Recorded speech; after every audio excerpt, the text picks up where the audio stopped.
On parle maintenant des conséquences de la guerre menée depuis presque un mois dans le Moyen-Orient. L'affrontement entre les États-Unis, alliés à Israël, contre l'Iran, a entraîné la fermeture notamment du détroit d'Ormuz, lieu de passage maritime clé pour le commerce mondial. La zone est sous le contrôle de Téhéran et ce n'est pas sans conséquences dans plusieurs pays africains.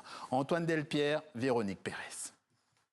Des véhicules haut de gamme débarqués par centaines, ensuite entreposés dans les hangars du port aux côtés de dizaines de voitures de sport de luxe comme celle-ci. À la moue de mémoire de docker, on a rarement vu ça. Parti du port japonais de Yokohama le 24 février dernier, ce bâtiment exploité par une société italienne devait rallier Dubaï. Mais face à la situation tendue dans le détroit d'Ormuz, le Grande Florida et ses 3800 automobiles ont été déviés vers ce port kényan, devenu depuis un mois une alternative stratégique pour éviter le Golfe.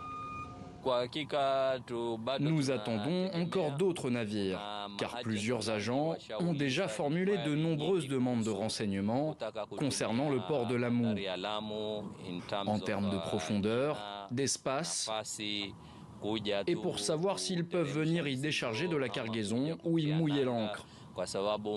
Ça s'explique par le fait qu'il y a encore des navires transportant des cargaisons destinées au Golfe.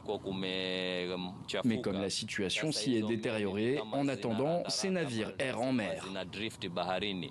Mais cette aubaine commerciale pourrait rapidement relever du défi pour les ports de la façade est-africaine, comme Mombasa ou Dar es Salaam.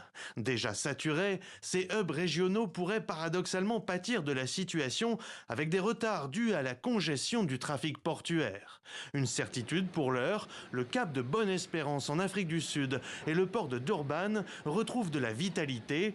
Si elle représente 10 à 20 jours de voyage supplémentaires, cette route maritime, jugée plus sûre par les armateurs, a vu son trafic bondir de 112% depuis début mars. Le transport aérien n'est pas en reste et les compagnies du continent qui possèdent des hubs comme Egyptair ou Kenya Airways bénéficient de la situation dans le Golfe. Nous avons profité de la situation actuelle et avons principalement réacheminé de nombreux clients européens. Au lieu de transiter par le Golfe, ils transitent désormais par le Kenya via notre hub de Nairobi. Si Kenya Airways a augmenté son nombre de passagers d'un tiers et son fret de plus de 250% depuis la guerre, la hausse du prix et le risque de pénurie de kérosène pourraient rapidement atténuer les bénéfices de l'envolée du trafic et des taux de remplissage des avions du continent.